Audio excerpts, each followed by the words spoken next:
شروع اللہ کے نام سے جو بڑا مہربان نہایت رحم والا ہے۔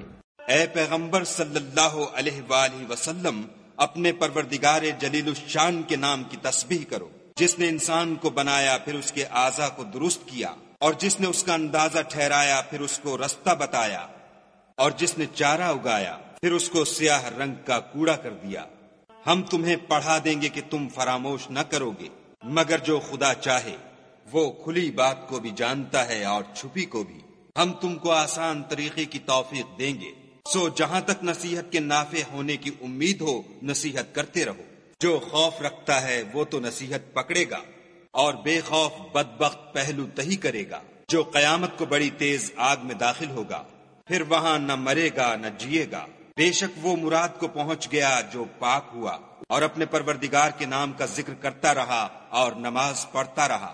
مگر تم لوگ تو دنیا کی زندگی کو اختیار کرتے ہو، حالانکہ آخرت بہت بہتر اور پائندہ تر ہے۔ یہی بات پہلے صحیفوں میں مرقوم ہے، یعنی ابراہیم اور موسیٰ کے صحیفوں میں۔